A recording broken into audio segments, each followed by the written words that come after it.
মাত্র 2 কাপ আটা দিয়ে ডিম ছাড়া এত মজার নাস্তা তৈরি করা যায়। সুপ্রিয় দর্শক, আসসালামু আলাইকুম। কেমন আছেন সবাই? আশা করছি যে যেখানে আছেন ভালো আছেন এবং সুস্থ আছেন। সবাইকে স্বাগতম জানাচ্ছি আমার আরেকটা নতুন এপিসোড দেখার জন্য।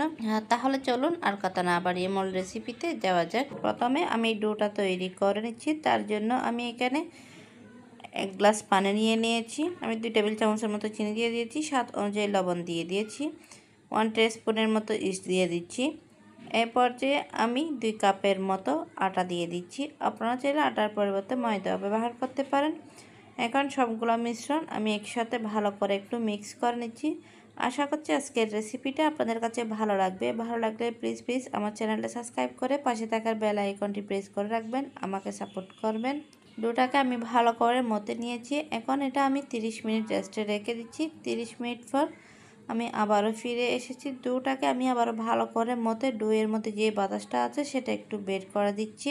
আশা করছি আজকের এই পিঠার রেসিপিটা আপনাদের কাছে ভালো লাগবে। ভালো লাগলে লাইক, কমেন্ট এবং বেশি করে শেয়ার করবেন। খুবই অল্প সময়ে খুবই অল্প খরচে অনেকগুলো পিঠা কিন্তু তৈরি করে নিতে পারেন। এই পিঠাগুলো তৈরি করা এতটাই সহজ যে আপনি তৈরি না করলে বুঝতেই পারবেন না। আমি পিঠাগুলো তৈরির জন্য একটা বেলনির সাহায্যে একটা বড় করে রুটি বেলে নিয়েছি।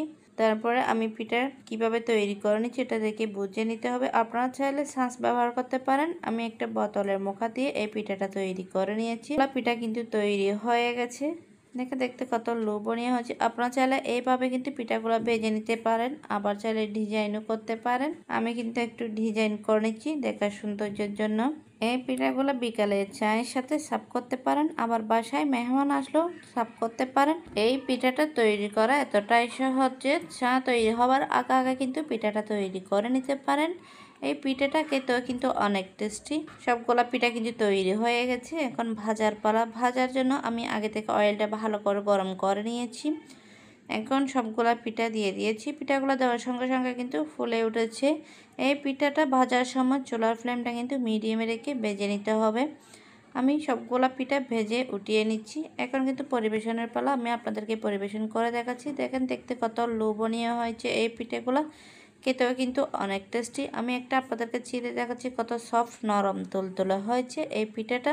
আর আজকের এই পিঠার রেসিপিটা আপনাদের কাছে কেমন লেগেছে অবশ্যই কমেন্ট করে জানাবেন।